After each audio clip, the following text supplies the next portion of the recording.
A bit of a set change here, so I am waiting for that, and then I will bring my guests out. So I'm Teri Schultz. I'm a freelance journalist and devotee of Brussels Forum for almost as long as it's existed, covering the European Union and NATO. I'm very happy to be here. And welcome not only to those of you in the room, but those of us watching live right now as the sessions are being streamed. So I would actually put a question mark on the end of the title of my panel, A Wider Marshall Plan for Eastern Europe, question mark. We're going to talk a lot more about this in this panel. Is it? What does this actually mean for the countries that have just been granted candidate status? I'm very pleased that we are almost on the cusp of breaking news with this story, as it was just last week that Moldova and Ukraine were granted candidate status to the European Union, and Georgia was given what's called a European perspective, and we will talk more about what that means with my two guests, who I can now bring to the stage, hopefully. Nicu Popescu, getting through the traffic jam here, is the Deputy Prime Minister of Moldova, also the Foreign Minister and Minister for European Integration, busy guy, and Katarina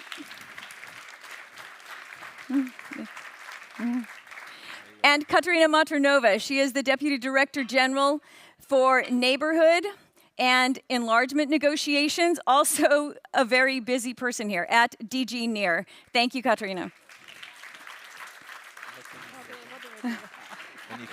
This looks a lot more like Crossfire than I expect this to be, but I will do my best to make it lively. Okay, guys, You may be seated. Thank you so much, Nico and Katarina. I can't imagine how you found time to be here, but we're very grateful. And just to everyone out there watching, of course, you can hashtag the juicy comments you're about to hear at hashtag Brussels Forum, capital B, capital F. So we now have only 21 minutes for this conversation, so I'm going to get right to it. And I've been wanting to talk to Nicu since this happened, since this very momentous event for your country last Thursday, being invited as a candidate to the European Union. But of course, Nicu, on the same day, we saw, or the day after, within 24 hours, countries who also had this status complaining, not happy with it. So what does this mean for Moldova? I mean, you've been working on this for so long. Yes, that's fantastic news to begin with, and we've made it thanks to a lot of friends, and Katarina is definitely among them. And that's really, really something which gives us great hopes for the future. At the same time, that's also a recognition of our Europeanness. We have a European language, history, culture, society. We've been a democracy for 30 years.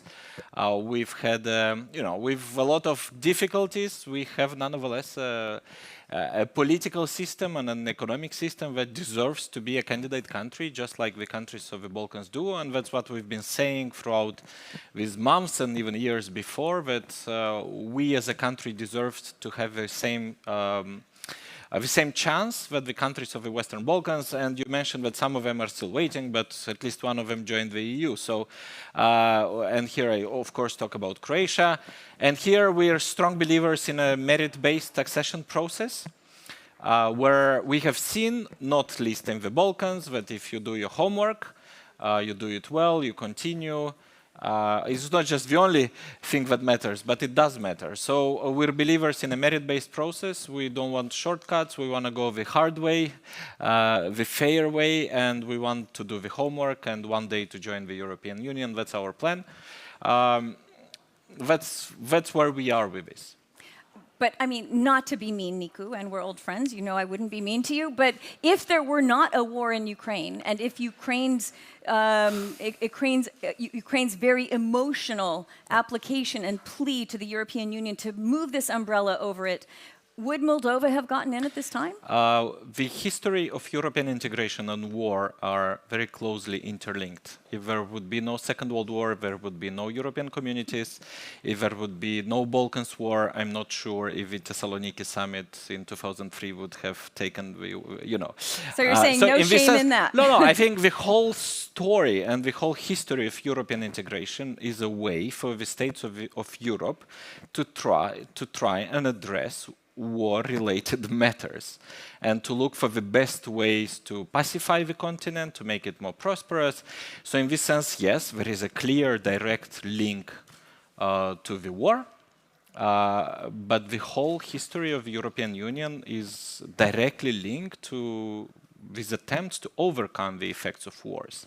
So that's quite clear to me. So, you know, to a certain degree, I mean, there's even not...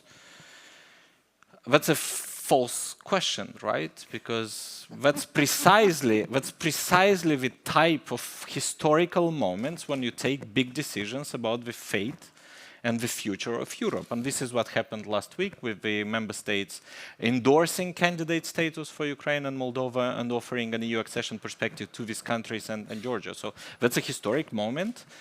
And that's completely in line with previous historic moments. And of course, if we look at other enlargements, Spain, Portugal, Greece, they came as a response to the collapse of dictatorships in these countries. The accession of Sweden, Finland, Austria to the EU also came in light and after the collapse of the Berlin Wall and the end of the Cold War. So this relationship between enlargement and big, sometimes tragic, but sometimes very positive moments in European history has always been there. Okay, well, and there is clearly a difference between having a war on your territory and not having a war on your territory, so you will have the positive and less of the tragic, let's hope. But Katarina, is what's being offered a Marshall Plan for Eastern Europe? I think to the defense of Nicu and his country, they don't have the kind of tragedy as Ukraine, but they shoulder a huge number of refugees, largest number of refugees in, per capita in Europe, and really suffer from aggressive Russian use of supplies of gas, for example, as a weapon. So back to your question, is this an offer of a Marshall Plan? I think that to use the shorthand, and I realize we are in the 75th anniversary of the Marshall Plan, so it's a bit of a motto of this meeting.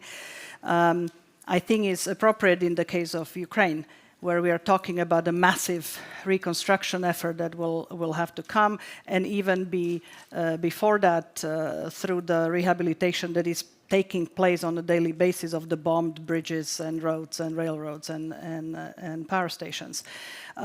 I think for the broad region, I would like to say that we're not discussing it in the concrete sense of a Marshall Plan, not to make sure that there is no expectation of that, because I'm not saying there is not a need for investment. We actually have an economic investment plan for the region in the amount of 2.7 billion grants and guarantees over the next over the multi-annual programming period of the EU until 2027. So we are very much concentrating on investment, but the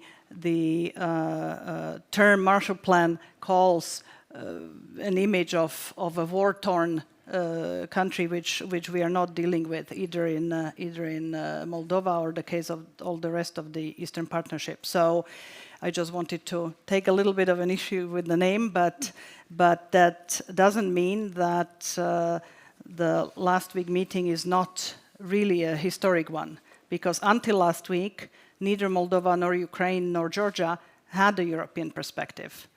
We actually quite meticulously made clear that this was not an ante-room Eastern Partnership to enlargement. And now there is this official recognition of that, which I think will really rejuvenate both the enlargement process itself. Therefore, I don't see I know that in the Western Balkans, some countries were disappointed. I actually think that this has a potential of rejuvenating and re-energizing the enlargement process. And I think it opens much deeper relations for the EU with important countries in the East. But how realistic is it that getting candidate status means that within some limited number of years that can even be projected, you will become a member? I mean, the countries themselves may think that they've got their plan, but that's not always how it works out in Brussels. No. And in this vein, talk about Georgia. What is a European perspective versus the candidate status? So, and I think, thanks for asking about Georgia, because it's important to explain. They have not been given candidate status, so they have been very explicitly told that they have a little bit of homework to do compared to where Moldova and Ukraine are right now. But all three have received European perspective. That means they moved into the anteroom of European enlargement. Now, are they going to be member states in a year? No. First, we need to start negotiations. Then there is quite some technical work to do, both on the fundamentals of reforms at home, rule of law, etc., as well as on the technical norms to be able to be part of the EU. But in all three countries, we are not starting from scratch. Unlike the countries where I come from, my country was part of the 2004 enlargement, after the end of the Cold War, by the way, too, to stress Nicu's point. We were starting the negotiations process from scratch. Here, since the accession, since the association agreements of 2014 and the deep and comprehensive free trade area, the free trade agreement with the EU, we have, with all three countries, been going through massive reforms, and they have been legislating and building institutions that comply with European norms and standards. In other words, the famous or infamous acquis communautaire of thousands of pages, they actually have been going through that. So it's hard to say exactly where they are on the continuum, but they are not starting from scratch. This is not going to be completely new. So I would believe that once there is the political will among the member states to really start the accession negotiations themselves, they can go in a relatively compressed time. But the political will obviously will be the most important one. And Nicu, what do your citizens think is going to happen? What do Moldovans feel about this process? And is there any division? I mean, are there Moldovans who don't want to go in this direction? And then I would be able to take a couple of questions from the audience, probably not much more than that, but raise your hands in just 1 second.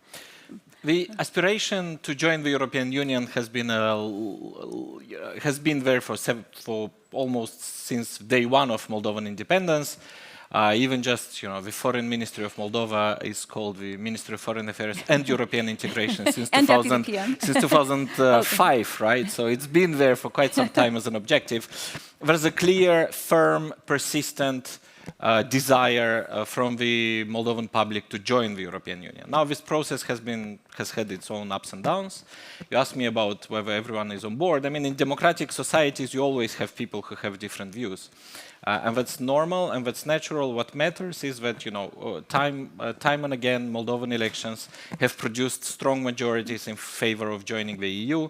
And actually, in the last more than 15 years, all governments have pursued EU aspirations as their objectives. Now, some did it, in a way that did not necessarily brought us closer.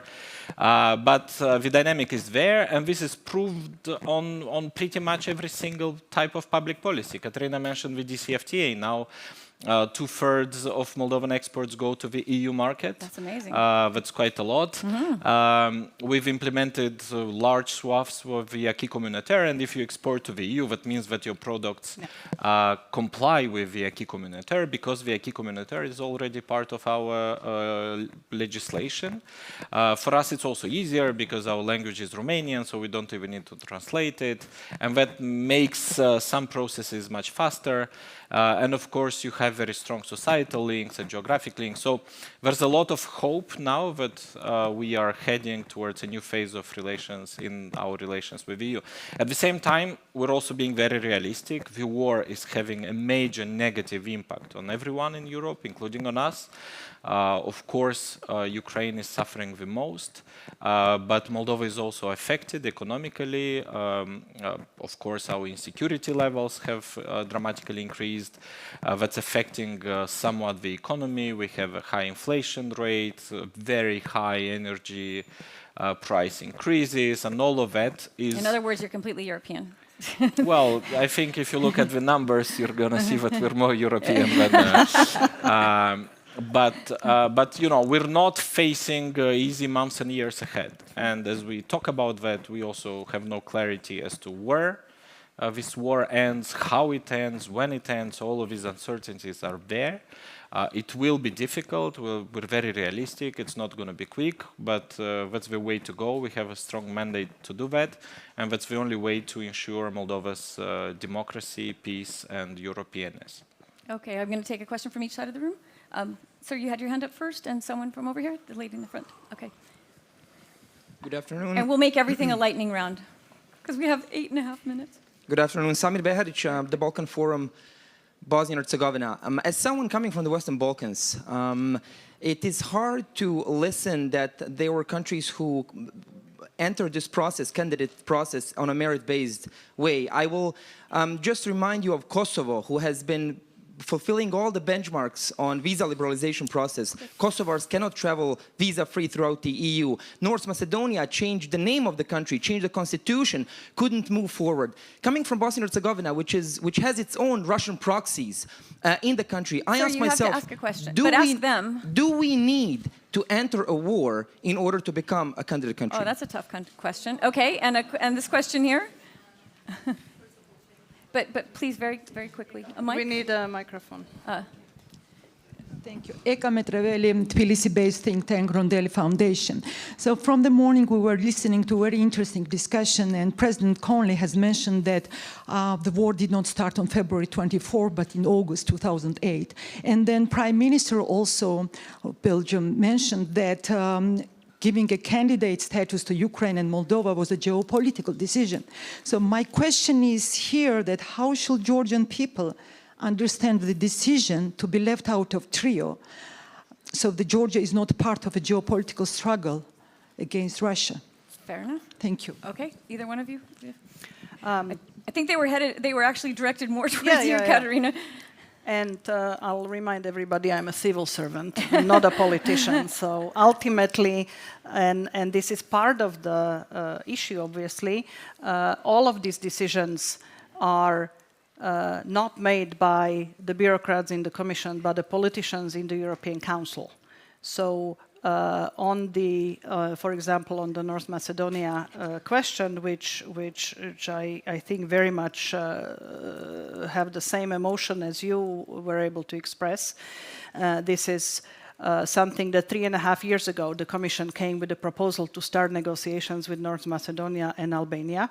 And first one of the major countries was opposing it, then it's now Bulgaria. Hopefully there will be some momentum still this week that can reverse that. So yes, there is a credibility issue, and I think that's why I'm saying with the inclusion of Ukraine, Moldova, and Georgia in the European perspective, I very much believe that this will bring the energy necessary to restart the enlargement process, because the enlargement process with the Western Balkans has been a very drawn out affair, and the country as big as Ukraine forces the issue, will force the issue of any kind of changes in the decision-making process, the absorptive capacity of the EU itself, as well as it hopefully will create a little bit of competition and spur the countries to be trying to be faster in specific reforms, as we did before the 2004 enlargement. We were all looking at each other, there was peer pressure, and countries tried to outdo themselves. So I don't think you need a war. Disheartening when the problem ends up being in Brussels. I mean, this is clearly, it's understandable, as you said. And now on to the Georgia issue very quickly. And I said it also on Georgia radio. Georgia is not left out of the European perspective, because that's what is the most, between European perspective, getting European perspective and getting candidate status, the basis for candidate status is European perspective. And Georgia got that. I come from Slovakia. We started negotiating 2 years later than all of our members. All of the 2004 enlargement countries started negotiating in 1997, Slovakia in 1999. So, and then we caught up, and we actually, competed and outdid some of the others. So, if Georgia finds the political will to address the issues that are fairly lengthily outlined in the Commission opinion, it can catch up because it's gotten so the geopolitical signal is the European perspective. And then it depends on what's happening internally in the country, is the candidate status and the negotiations, etc. Then it's merit-based. The basis, the geopolitical message, is the European perspective.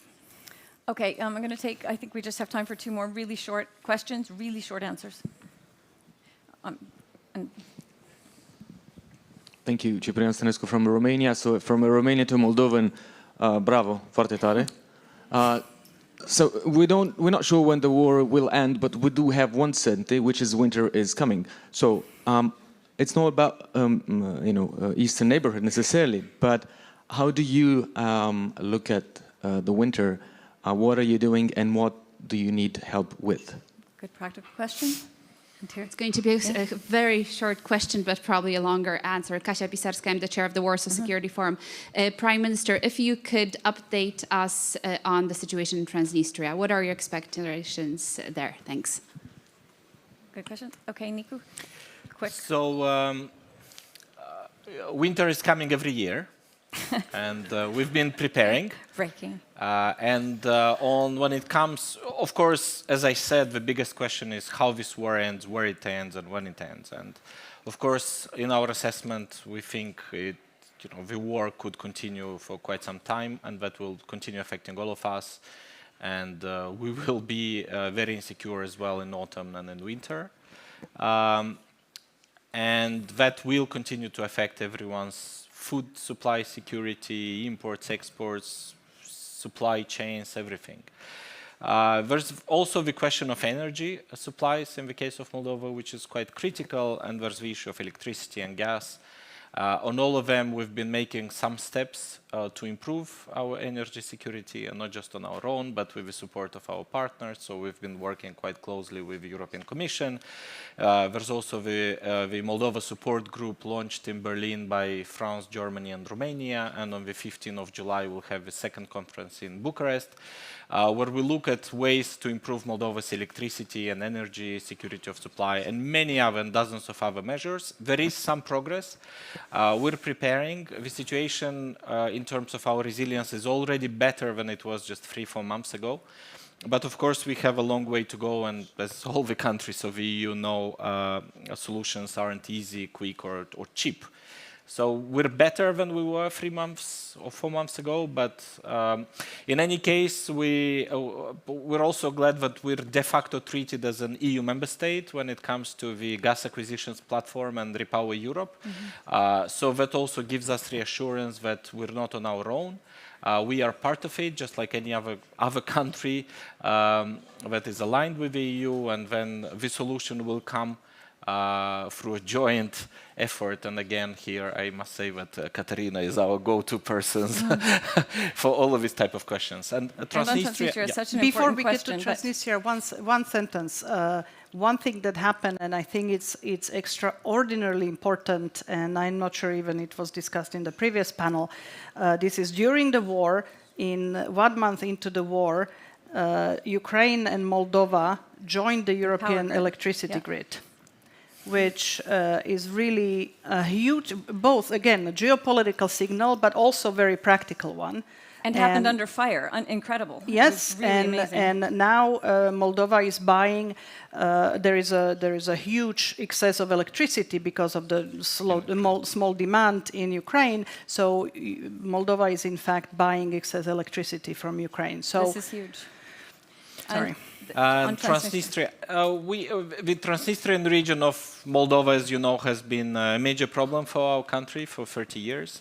There's an illegal Russian military presence there. Of course, that poses a problem to everyone. There have been some explosions. For the moment, the situation is calm. But of course, given the regional situation and the continued war in Ukraine and all of that is creating a sense of insecurity throughout the region. So I would say that for now the situation is calm. We don't know how it will. A second front opened by the Russians from Transnistria. Do you think that's at all Well, I think we've all had to significantly reassess what is realistic and what is not since the middle of February. So basically, as a government, we're obliged and obligated to be preparing for every single contingency, including around the eastern districts of the Republic of Moldova, the Transnistrian region. So we are preparing, we've been preparing on the full spectrum of threats. What will happen is hard to predict. Partly because we don't know how the war will evolve. At the same time, we also get very strong signals, and it's also quite obvious that the absolute majority of residents of that region don't want to live in a war zone. We have a constant dialogue and exchange with the de facto authorities in that region. There's another deputy prime minister in charge of reintegration, so he meets quite constantly with the de facto representatives of the region. We are doing our best on both sides of River Nistru to keep peace, because of course, as I said, no one wants to live in a war zone. That applies to the residents of the Transnistrian region. That does not exclude risky scenarios, but we are doing our best to make sure that the situation remains relatively calm and stable as it is now. I'm extremely disappointed that we don't have more time, since we have two people right at the heart of this development. Nicu Popescu, Deputy Prime Minister of Moldova, Katerina Maternova from DG NIR. I'm so privileged to have gotten to shepherd your conversation. Thank you. Thank you so much to everyone. And coming up next, from political climate to environment, climate action in uncertain times. And Fiona Harvey from The Guardian will come up and take my place. Thank you so much to everyone for joining us for this.